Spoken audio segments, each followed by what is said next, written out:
चींटी राजा की सीखने की क्षमता कितनी भयानक थी। पहली बार जब उसने शतरंज खेला तो उसने आसानी से मानव चैंपियन को हरा दिया। हर बार जब एक मानव खेल हारता तो उसे कुछ छोड़ना पड़ता। चैंपियन इतना डर गया कि वह भाग गया, लेकिन उसका इंतजार कर रही थी एक निर्दयी मौत।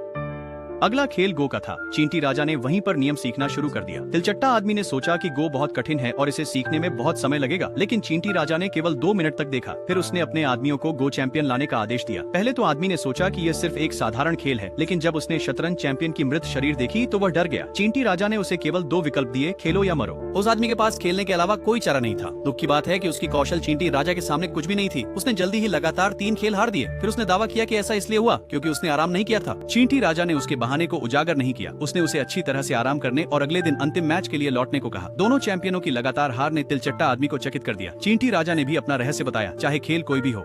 एक मास्टर की हमेशा एक अनोखी सांस लेने की लय होती थी, इसलिए अगर वह अपने प्रतिद्वंद्वी की सांस को बाधित कर देता तो वह किसी भी खिलाड़ी को हरा सकता था। उस समय वह ऐसा व्यवहार कर रहा था जैसे वह अजेय हो, लेकिन उसे नहीं पता था कि जो लड़की अगली आई वह उसे उसके अपने जीवन पर संदेह करने पर मजबूर कर देगी। वह जूनी शतरंज में निपुण थी। जब से विश्व टूर्नामेंट शुरू हुआ उसने कभी एक भी मैच नहीं हारा था, इसलिए उसे हराना चींटी राजा को वास्तव में अजेय बना देगा। उसने तुरंत अपने आदमियों को उसे लाने का आदेश दिया। मैच से पहले वह नियम सीखना चाहता था, लेकिन जैसे ही उसने उन्हें सीखा लड़की जमीन पर कांप रही थी। कारण न जानकर उसने कॉकरोच मैन से जांच करने को कहा। उन्होंने पाया कि वह बेहोश हो गई थी क्योंकि वह सांस नहीं ले पा रही थी। उसकी नाक पहले से बह रही थी। जब एंड किंग ने उसे चुप रहने को कहा तो उसकी सांस रुक गई और वह बेहोश हो गई। एंड किंग ने पहले बहती नाक वाली लड़की पर संदेह किया, लेकिन अगले ही पल उसके सभी संदेह दूर हो गए। जैसे ही वह खेल की स्थिति में आई वह पूरी तरह से अलग व्यक्ति बन गई। उसकी शक्तिशाली आभा पहले के 2 चैंपियनों में कभी नहीं दिखी थी। केवल मैच के दौरान ही उसे एहसास हुआ कि वह कितनी मजबूत थी। चींटी राजा के प्रत्येक सटीक प्रहार को उसने आसानी से विफल कर दिया। उन्होंने एक पूरा दिन और एक पूरी रात खेला। चींटी राजा एक भी खेल नहीं जीत सका। निराश होकर उसने कहा कि वे अगले दिन फिर से लड़ेंगे। ये इसलिए नहीं था कि वह लड़की से डरता था, ये इसलिए था क्योंकि गो चैंपियन पहले ही 24 घंटे आराम कर चुका था। उसे लगा कि लड़की को हराना केवल समय की बात है, लेकिन उसी समय उसके आदमियों ने बताया कि गो चैंपियन ने भारी दबाव के कारण आत्महत्या कर ली थी।